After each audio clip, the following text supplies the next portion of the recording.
Hello, everyone, and welcome to the Short Films Block 9 Filmmaker Q&A. We are joined tonight by Alex Mantilla, director of Broke Up, Hi. Joe Gaffney, the director of Hurt Love music video, yay! Scott Hilliard and Mingsu Go of The Shape of You, and Jennifer Baranchik with Crossers. Hi, welcome. Thank you so much for being with us.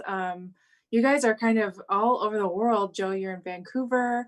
Jennifer's in Oahu. Scott and Mingsu are in Singapore. And Alex, are you in New Jersey? LA. I wish I was. LA, in LA, okay. Excellent. So it's just the lovely international crew here. Well, thank you for submitting your horror film to us. We are really excited to show our fans and horror community here in Portland what you had to offer. Alex, we played your film last year, Overkill. Yeah. And this one seems to have been something that you put together, I think, during quarantine. Yes. Correct? With just one or two actors and kept it very small and tidy. Just that. Yes. And Sam here moving things around for me. But yeah, no, we shot it on my phone. This was our camera. Just had some gear and just went and shot it very quickly. I'm part of this this horror club where we make horror movies, and if we don't make it within 2 months, we have to give $100 to the group. So just we made 3 or 4, I think, the 4 or 5 of us, like a small group of us. Super, that's so cool. I love that idea of the horror group where you have to pay a penalty if you don't finish your film. I made Keeps 20, you on track. You've yeah, made money from it? like $20, yeah. Well, excellent.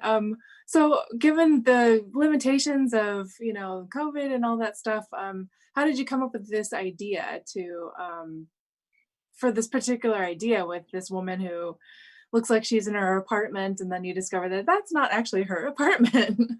Well, so it's based on a true story about Amber and David, my friends. No, just we made a couple little movies before this, and we're just trying to think of something simple. And we had their apartment to shoot, and I had a fake knife. It was honestly kind of as simple as that. Just influenced from all the different horror festivals I've been in, and seeing different things and thinking what could work and my take on X, Y, and Z. So that was kind of as simple as that. Nice. Well, Yeah. well done. Excellent. Um, you tend towards the comedic side of horror. Is that something that is something in all of your films, or do you Yeah. switch it up sometimes? No, I think, yeah, I generally try to do comedic stuff. Oh, there goes the light. This was probably, thank you, Sam. This was probably honestly one of the more straightforward ones I was attempting to do. Like Sam's gonna hold the light now. This one was gonna be more straightforward, but I think just given Amber's performance, I think it ended up being kind of fun and likable and bubbly and all that, for lack of a better word. Yeah, it was a nice break from we have a lot of heavy stuff in this year's show, so it's kind of nice to have something a little on the light side.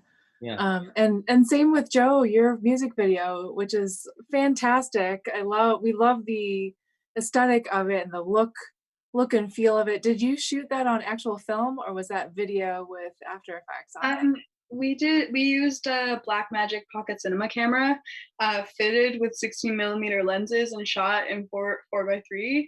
I do a lot of post like film adding stuff. Like I have a ton of overlays, and like I love like playing with color and like the way that color affects the way that it looks like film, not just like adding grain or something like that. No, we didn't shoot on film, but we used film lenses with that had like a thing where it could fit onto the digital body of the Blackmagic. Nice. It looked fantastic. Thank you. So tell us about the genesis of the idea, because you had heard the song, Mhm. and then did that inspire you to make the video? Yeah, I was at a point where I really wanted to do a music video, and one of my friends from summer camp put out this song that's like this really cool, like poppy sort of like indie girl rock song, and I thought it was so cool. And so I texted her on Instagram and I was like, can I make your music video? Like, please let me like do this thing. I have a cool idea for it. And she took it in a totally scary and dark like direction. And that was back when she was very like very like pretty and like had like very floral vibe going on. But she really wanted to do this really gross and horror thing that I had never done before. The idea is basically like the classic 70s slasher stalker sort of story. And I take a lot of inspiration from like any films that play homage like giallo films, or like I love like really really really bright colors, and like the way that like 70s horror is a totally different genre. I don't know. It's very like, I'm very inspired by like campy stories that they aren't scary because you can see like cherry red blood, and so it's not real, but like I like having stories that have these crazy visuals but it still feels real, you know, that sort of thing. Like creepy stalkers, they're creepy, we don't like it. There's definitely a maniac thing happening with the hair and the guy, except that he puts it on himself instead of on a mannequin. Totally, yeah. And when was that shot? That was shot in August of 2020 when BC was doing a little bit better when it came to COVID. So I felt comfortable enough to have 3 people work on the crew. I had my production assistant who also plays the serial killer at the end, and then also my DP Max Winter, who was here for the screening but had to go. But he wanted to be here very badly. He's my DP. He's wonderful. And we filmed it in my friend's house and at an empty venue that wasn't being used, and it was this secret venue. You had to go into a convenience store to get to the back of it. And I wanted to shoot in the store so bad, but the owner was like watching me like a hawk to make sure I only stayed in the part that was like a stage to keep it sort of like a secret, which was cool. So it was very minimal crew, very minimal like sets or anything like that. Like it was a good, that was when we filmed it. And I assumed when you said that you meant like when it came to like film and that kind of stuff. Yeah. Yeah. Oh my gosh, that's so cool. There's like a speakeasy venue. Yeah. In the back of a store. Totally. No, absolutely. And it was in this kind of like scary back alley as well. So we were sort of scared going in there with all of our equipment and our gear. And we were following this random guy who said he had a venue we could film at. So almost had my own serial killer story when making You're like, oh, on guard. Oh my goodness. Yeah, totally. Sounds like so much fun. Mm-hmm. Was that, there's a question in the chat for you. Was that a purposeful, what is the word? On purpose. The callback, was that actually a callback to the classic film Maniac? Yes, absolutely. Maniac, Slumber Party Massacre, like Sorority House Massacre, like all of those types of like weird B-list, like totally corny and overdone. Like it's, yes, Maniac's like a perfect reference for what our project was based on. Nice. Yeah. Excellent. We loved it. I'm so glad. Me and Devin actually just produced 3 more music videos that are going to be coming out in the next couple of months. And they're all different horror movies and different horror styles. And so I hope that if you want to check it out, it'll be on my Instagram, which I put somewhere in the chat and we're in the general thing. But we're still making horror videos, which is so fun. Excellent. So Scott and Mingxiu, you also made your film during quarantine. Tell us about it. What was it like shooting like that? Did you have to do it in secret?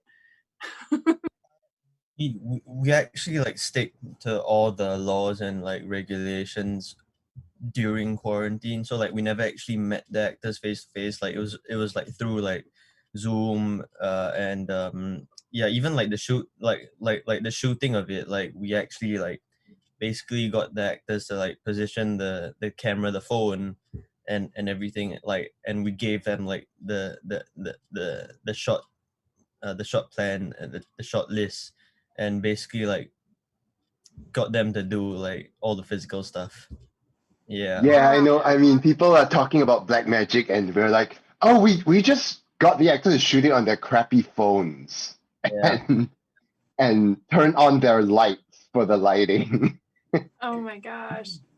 Yeah. How, I And- mean, that must have been at times very frustrating. Like, were they pretty good at doing that, or did it take a lot of coaching? Okay, we directed it through Zoom, right? Yeah, we gave them storyboards, we emailed them storyboards, and we discussed it and talked about it. But Zoom or Google Talk or something, right? Mhm. But imagine that you're looking at your screen, looking at their screen, trying to figure out the composition of the shot and watch the performance through that. So they basically had two devices set up in a row, right? Mhm.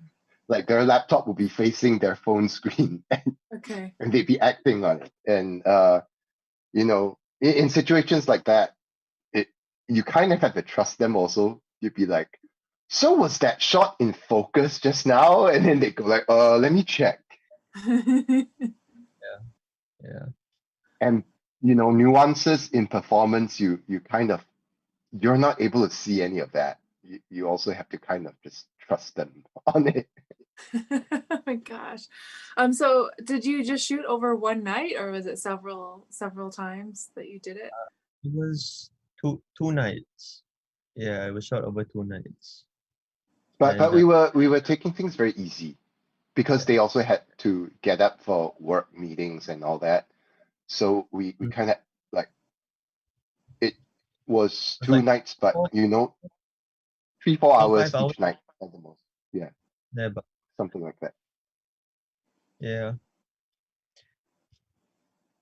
Oh yeah, well, yeah, it was actually only possible because they were actually a real couple, so like they were actually living in the same household. So like for casting process, it was like these are the conditions. Like you need to be living in the same household because like back then, like we were right in the middle of lockdown, so like no one could visit from any other household, and so like that was one of the conditions which made it really difficult because like we actually know a lot of actors and actresses, but not all of them are married to each other.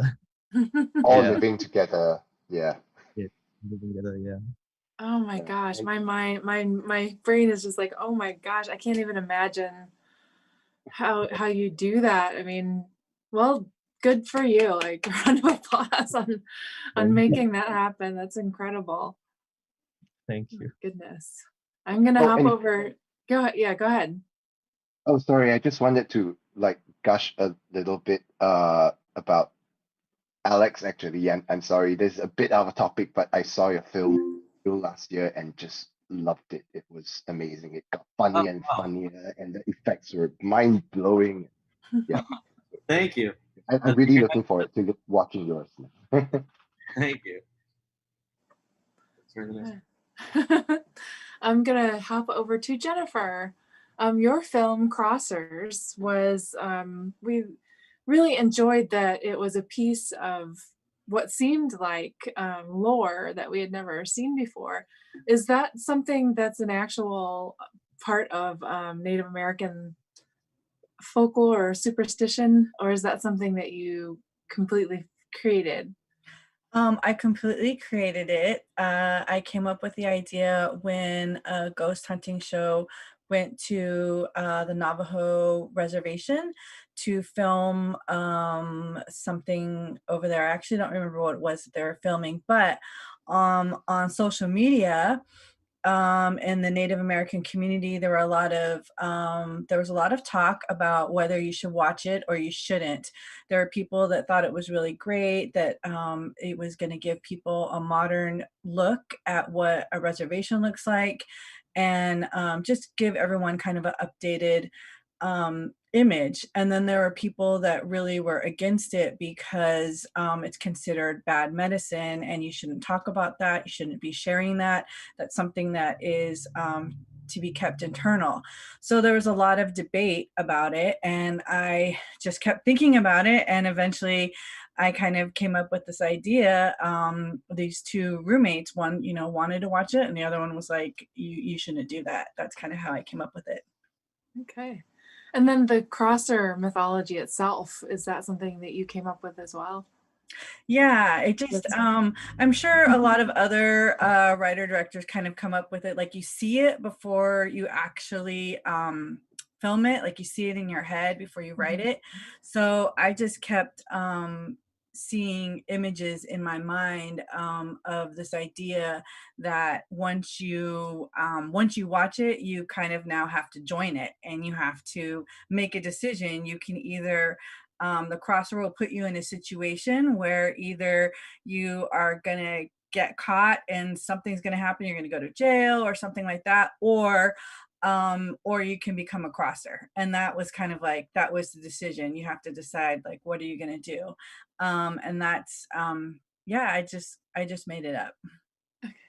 It's very, I mean, it sounded like real. Like I would believe if you told me that that was a thing, I would believe you. Yeah, I've been tempted, but I mean, it's not true. It's I totally completely. I mean, if there is such a story, I was not aware of that. It's not from my tribe, so I mean, there's over 500 tribes. So, I mean, it could be possible that somebody has that type of story, but it's I made it up.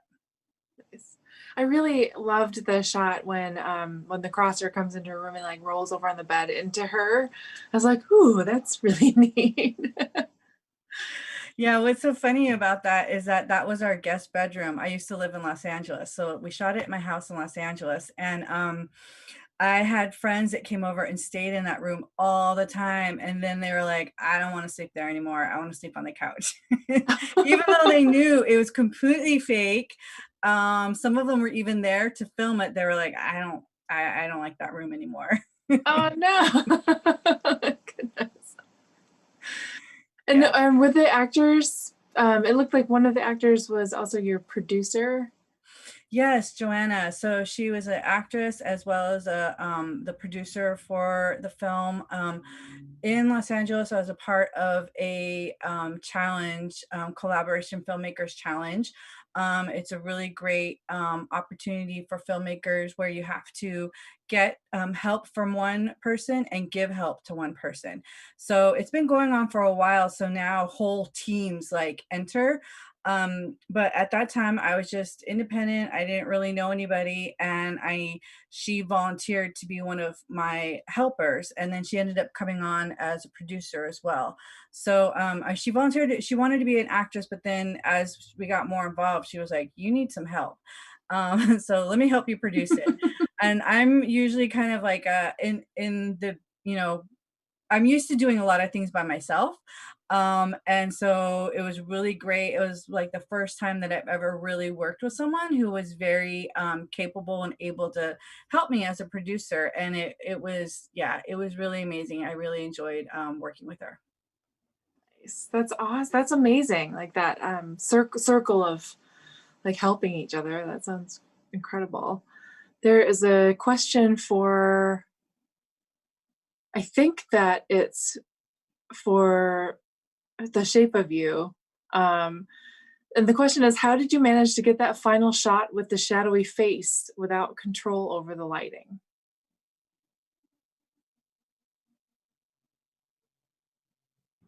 Oh, you guys are muted. The Yeah, final I'm shot. thinking. Oh, is that the shot in bed? Of, Yeah, I think so. no. I think the shot in bed. Okay. Oh, Oh, yeah. Well, um, it was actually the real actors in it. Yeah, So it wasn't they VFX. just managed to get the lighting perfectly for it. If no, we had her hair over her face also, Okay. right? yeah, Yeah, yeah. but yeah, but definitely like we had to take that a few times. Yeah, Mm. like the first few times, like it was either Oh, too can you? quick or like we couldn't see, like we almost couldn't see her face entirely, or like other times like it just wasn't, her hair just wasn't covering her face enough. So yeah, we had to take it a few times. And she's Um, a non-performer as well. She's like our main actor is an actor and a stand-up comedian. But Farah, she's a non-actor. She works in healthcare, and so we had to actually walk her through like, okay, you can't get up too quickly because then the tension is gone and all that. Yeah. Yeah, but That took a while. instincts. Yeah, Yeah, she did have really good instincts. yeah, yeah. And I guess like when we were trying to like get the shot down, like we were trying to like time it such that like it it fits how we're seeing it or how like the tension is supposed to be built. So yeah, I guess like that's how we got that last shot. Yeah. Nice. Just a lot of trial and error. Oh yes. Yes. Well, for every single shot. And they have cats, and sometimes, cats aren't very cooperative. Yeah. They jump in the background of the shot. Yeah. Like, I'm a star.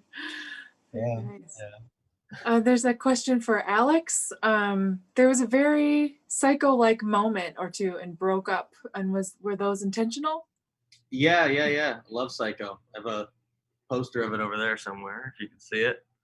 Yeah, it's one of my favorites. So yeah, very much intentional. Wanted her to murder him in a very bathroom scene kind of way, with all the different cuts and kind of suggestions of stabbing more than straight on shots and all that. Nice. Yeah, that scene where she's like coming at him with the knife was pretty nice. That was great. Put a snorri cam rig on her, which how was that comfortable? How was that? It was okay. It was okay. And then she had this. So they lived together too, like you were mentioning, and she had, I think, a lot of fun with my half a knife, digging it into his stomach. I think you woke up with some red marks, right? Yeah. Some wish fulfillment in a safe environment or safe environment. Stab him harder. That was my direction. Stab him harder. Oh my goodness. So for this question is for each of you. Was this your first horror film? Well, I know for Alex it wasn't. And for Joe, it sounds like this was your first. No, yeah, first horror film. Jennifer, was this your first horror film? Yes, it sure was. And I really enjoyed it. And I just wrapped on another one. So I have one that we're in post right now. It's about vampires. So I really enjoyed the process. I enjoyed all of it, and I can't wait to shoot more. Awesome. So you got the bug now? I think so, yeah. And Scott and Mingsu, I know that you guys also did Repossession, which is a feature film. Yeah. Yeah, that was actually the first horror psychological thriller that we did. Yeah. Okay. Yeah, we had that on the festival circuit last year, and the year before. It's not anymore because we got US distribution and we got banned from entering any more festivals. We had to write to some festivals and be like, sorry, we can't play anymore. But hopefully it's gonna come out on VOD at the end of the year. Oh, nice. So yeah, our first horror was a feature. Go figure. I don't know. And before that, what kind of had you been doing? Short films, mainly feature films? That was kind of the first thing that we made together. Before that, well, and even now, actually, like our day jobs kind of are. Scott's an actor in Singapore, and I am a writer and director, and I've worked in television, in local TV and all that for like, I don't know, 15, 20 years. Over 15 for sure. Okay. Right. So normally I do work for hire and stuff like that. So a couple of years ago we decided we wanted to make some. Yeah, we decided to try to make something of our own, like, and then it was going to be a short, but it ended up a feature. Yeah. And then yeah, so during we're always like trying to develop stuff and write our own stories and scripts and all that sort of thing, which was why kind of even during lockdown you know, our minds kept going and be like, hey, oh, can we do something with this situation? Like, you know, when you're living in that sort of situation, how does that inspire you to do something? Scott, anything? Yeah. No, you probably did it already. Yeah, but yeah, I mean, like, yeah, Repossession was supposed to be like a short film, and then somehow it became a feature film. And so yeah, that was the first thing. And yeah, Shape of You was really just like, well, like no one can do anything right now, like for at least like a month. So like, what should we do? And basically we just decided to try remote directing. Not yeah, not recommended. Yeah. I mean, because a lot of people were making stuff during then, right? Like David F. Sandberg made a couple of shorts with his wife, and we're like, oh, this is so amazing. But then we're like, oh, no, wait, we don't own an ARRI camera or anything like that. So what can we do? Kind of just leaning into the challenges, I suppose. Mhm. That's one of the things that we find is really excellent about independent filmmaking is that most of the filmmakers that we've met have all come up against some kind of challenge, whether it be financing or weather or like someone broke into their car and stole all their equipment. But it seems like you guys always manage to find a way to get your story on the screen, and it's just incredible to see. I think that's part of why we have such a love for independent cinema. Excellent. Is there any more questions in the chat for these guys? I think there's a second or two delay, so I'll just keep talking and see if anyone else asks any questions. I have a question There- for everybody. I'm curious to find out if when you're filming or during the production, if anything like spooky happens or if anything like that has ever happened while you're filming. I know, Alex, you've made more than one horror film, but if anything like that has ever happened where you're kind of like, that's weird. that some Nothing for me. The only, I guess, we lost a card when we were shooting Overkill, like one of our little camera cards. We didn't think would work, and then we recovered it later. But I don't know how spooky or paranormal that was, but I don't think anything happened when we were shooting. We shot all during the day and just had a good time, right? Nothing weird for us. Yeah. No. No, except for him. He's creepy.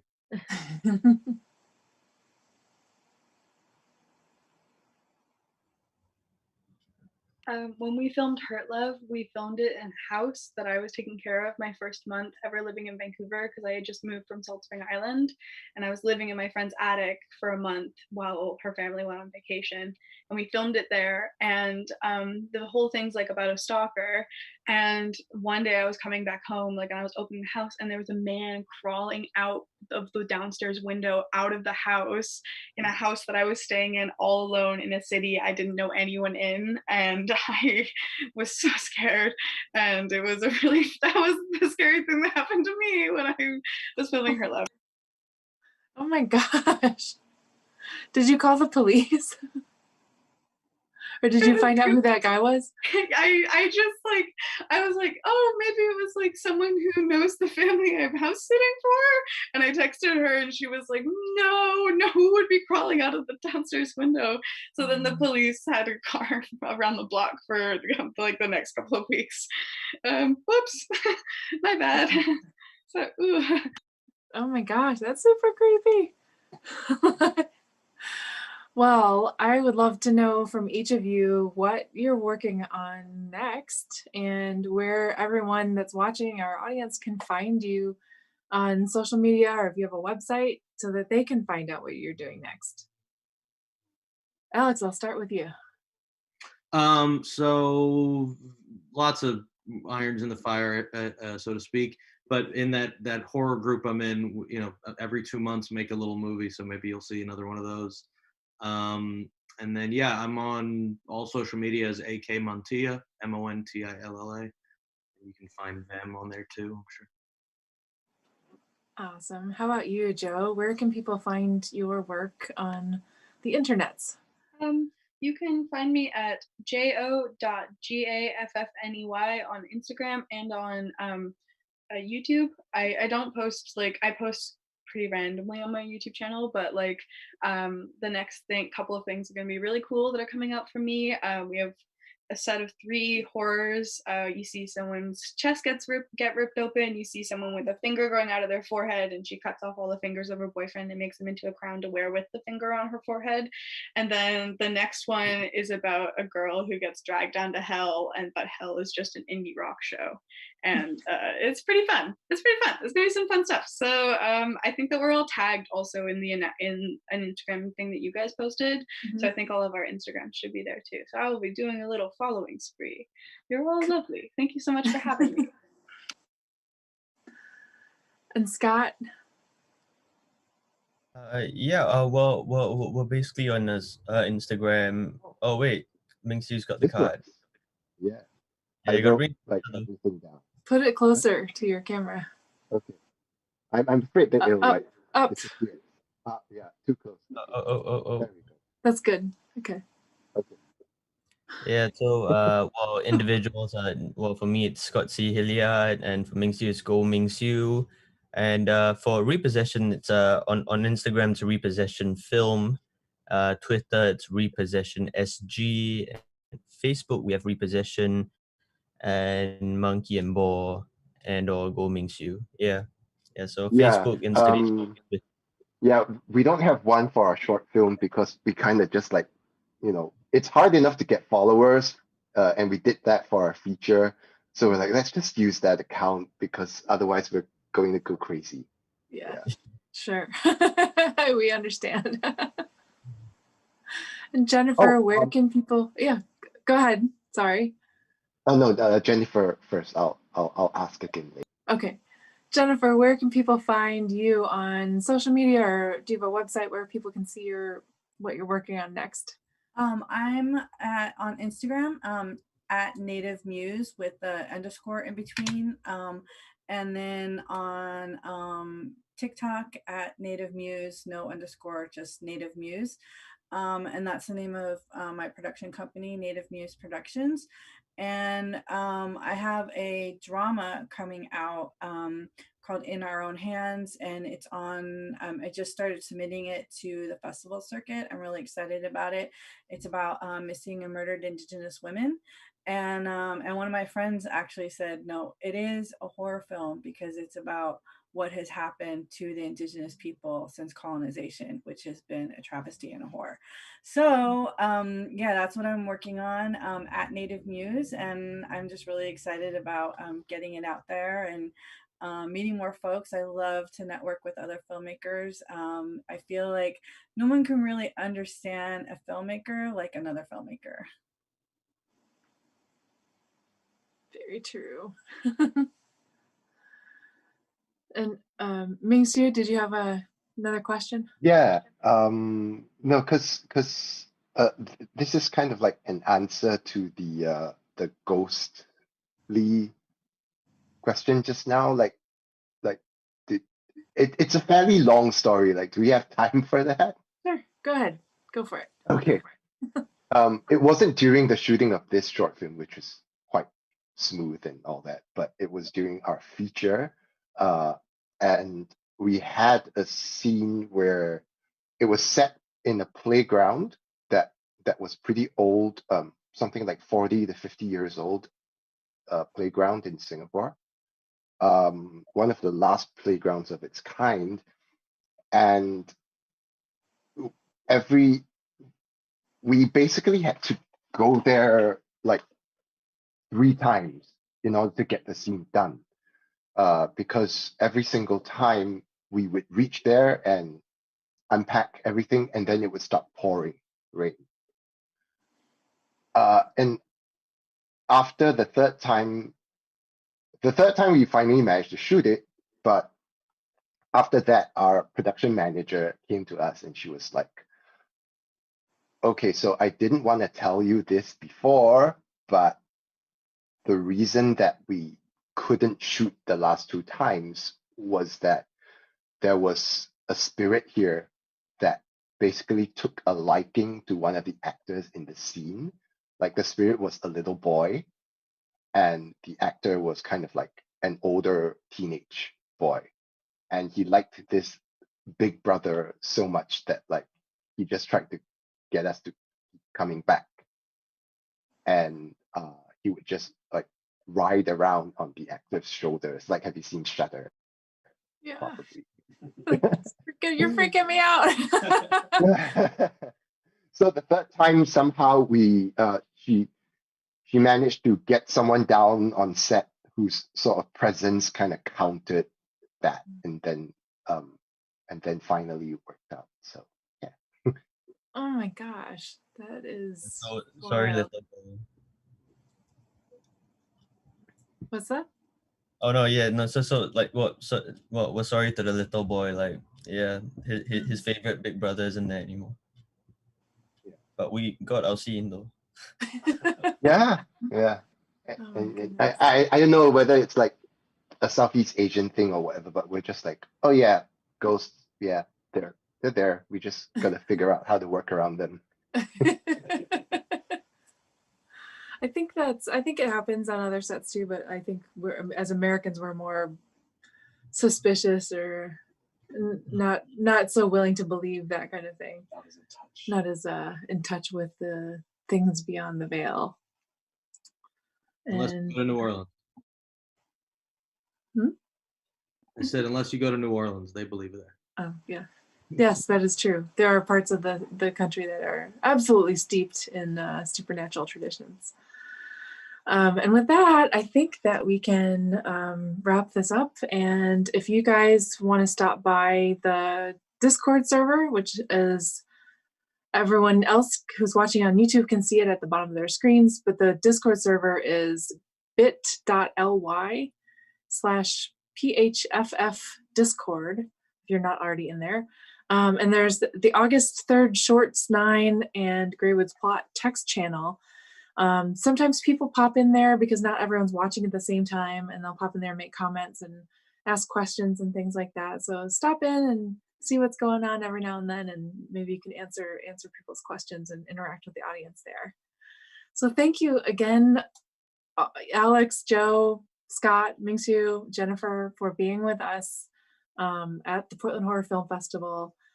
We really loved your film. We hope to see more from you soon, and yeah, just thank you so much for being with us. Thank you. Thanks for having Thank you us. so much.